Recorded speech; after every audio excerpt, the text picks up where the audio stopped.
Hi everyone, this is Sonika. Welcome to my channel Thoughts of Mine. Today's topic fashion stick figures. Fashion stick figures అంటే సింపుల్గా చెప్పాలంటే line figure అని కూడా అంటాం. Stick అంటే ఏంటి? కర్ర. అంటే ఒక హ్యూమన్ ఫార్మ్స్ కానీ లేదా యానిమల్స్ కానీ ఏదైనా డ్రాయింగ్ని మనం లైన్స్తో రిప్రజెంట్ చేయడాన్ని స్టిక్ ఫిగర్స్ అంటారు. స్టిక్ ఫిగర్స్ వల్ల మనకు కలిగే ఉపయోగాలు ఏంటి అంటే బిగినర్స్ అంటే స్టార్టింగ్ నుంచి నేర్చుకునే వాళ్ళకి ఇది చాలా ఉపయోగపడుతుంది. డ్రాయింగ్లో అస్సలు టచ్ లేని వాళ్ళకి కూడా చాలా యూజ్ అవుతుంది. స్టిక్ ఫిగర్స్ అనేవి మనం మోర్ ప్రాక్టీస్ చేయడానికి ఉపయోగపడుతుంది అనమాట. సో ఇక్కడ మీరు చూస్తే కొన్ని స్టిక్ ఫిగర్స్ అనేవి నేను ఎగ్జాంపుల్గా పెట్టాను. ఇప్పుడు మనం స్టిక్ ఫిగర్స్ ఎలా డ్రా చేయాలో చూసేద్దాం.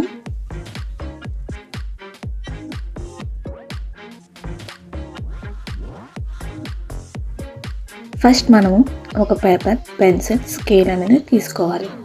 సో ప్రీవియస్ వీడియోలో నేను 10 హెడ్ ఫిగర్ అనేది ఎక్స్ప్లెయిన్ చేశాను. సో అదేవిధంగా 10 హెడ్కి మనం సరిపడా లైన్ అనేది డ్రా చేసుకుంటాం. తర్వాత మనకి హెడ్కి కావాల్సిన మెజర్మెంటు షోల్డర్కి అండ్ వేస్ట్కి, హిప్కి అంటే నడుము నుంచి సీట్ పార్ట్ వరకు మనం మార్కింగ్ అనేది చేసుకుంటాం. సో ప్రీవియస్ వీడియో చూస్తే మీకు అర్థమవుద్ది ఎలా మార్క్ చేసుకోవాలి ఏంటనేది. సో నేను ఇక్కడ కొన్ని ఫ్యాషన్ స్టిక్ పోజెస్ అనేవి డ్రా చేస్తున్నాను అన్నమాట. సో మార్క్ చేసుకున్న తర్వాత హెడ్ అనేది మనం ఫస్ట్ డ్రా చేసుకుంటాం. ఎప్పుడైనా సరే హెడ్ అనేది ఫస్ట్ మనం 1 ఇంచ్లో డ్రా చేసుకుంటాం. అంటే ఫస్ట్ హెడ్లో 10 హెడ్స్లో ఫస్ట్ హెడ్లో డ్రా చేసుకుంటాం. తర్వాత షోల్డర్ అనేది డ్రా చేస్తాం. Next waste part. వేస్ట్ తర్వాత మనకి వచ్చేది హిప్ పార్ట్ అనమాట. సో హిప్ పార్ట్ అనేది కూడా లైన్ డ్రా చేసుకుని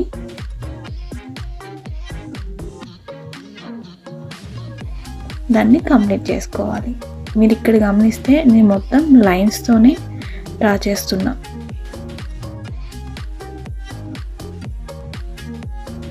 వన్స్ హిప్ పార్ట్ అయిపోయిన తర్వాత మనం కింద లెగ్స్ నుంచి ఫీట్ వరకు డ్రా చేసుకోవాలి.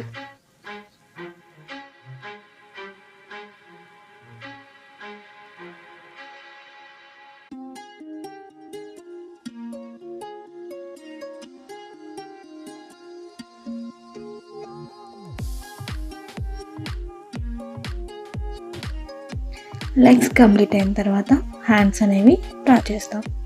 సో నేను ఇక్కడ మనం అంటే రెగ్యులర్గా స్టాండింగ్ పొజిషన్ కాకుండా నేను మూవింగ్ పోజెస్ ఉంటాయి కదా, సో అవి నేను కొన్ని డ్రా చేస్తున్నాను అనమాట. ఇప్పుడు మనం హెడ్ అనేది ఇందాక స్ట్రైట్గా డ్రా చేసాం కదా, సో మనం డ్రా చేసిన పోజ్కి ఈక్వల్గా హెడ్ పొజిషన్ అనేది కూడా చేంజ్ చేయాలి. అంటే ఇప్పుడు మనం బ్యాక్ సైడ్ నుంచి హెడ్ ఫ్రంట్ సైడ్ ఎడితే బాగోదు కదా, సో అదేవిధంగా హెడ్ మూమెంట్ అనేది కూడా బాడీకి మ్యాచ్ అవ్వాలి. సేమ్ ఇలానే మిగిలిన పోజెస్ కూడా డ్రా చేసుకోవాలి. ఫస్ట్ మనం లైన్ అనేది డ్రా చేసుకొని మెజర్మెంట్స్ అనేవి మార్క్ చేసుకొని పొజిషన్స్ అంటే బాడీ మూమెంట్ అనేది మీకు ఎలా నచ్చితే అట్లాగా డ్రా చేయొచ్చు. సో సేమ్ ఇదే ప్రాసెస్ అన్నమాట. సో నేను ఇక్కడ కొన్ని మీకు ఐడియా కోసం పోజెస్ అనేవి డ్రా చేశాను, చూడండి.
డ్రాయింగ్ అంతా కంప్లీట్ అయిపోయిన తర్వాత మన సెంటర్ లైన్ అయితే ఏదైతే ఉందో అది మొత్తం అరేంజ్ చేసేసుకోవాలి. వీడియోలు చూస్తున్నారు కదా, అదే విధంగా చూసారు కదండి ఎంత సింపుల్గా ఉన్నాయో స్టిక్ ఫిగర్స్ డ్రాయింగ్ అనేది. సో ఇవి కనుక మీరు ప్రాక్టీస్ చేస్తే చాలా ఈజీగా మీరు ఫ్యాషన్ ఇల్లుస్ట్రేషన్స్ అనేవి నేర్చేసుకోవచ్చు. సో ఇవి మనకి బేసిక్ అన్నమాట. ఇవి డైలీ మీరు ప్రాక్టీస్ చేస్తే చాలా ఈజీగా ఇల్లుస్ట్రేషన్స్ అనేవి చేయగలుగుతారు. ఓవరాల్గా ఇక్కడ డ్రా చేసిన స్టిక్ ఫిగర్స్ అనేవి చూపిస్తున్నాను చూడండి. ఈ క్లాస్ మీకు అర్థమైందని అనుకుంటున్నాను. ఏమైనా డౌట్స్ ఉంటే తప్పకుండా కామెంట్ చేయండి, తప్పకుండా లైక్ చేయండి. Thank you for watching. Please like, comment, share and don't forget to subscribe.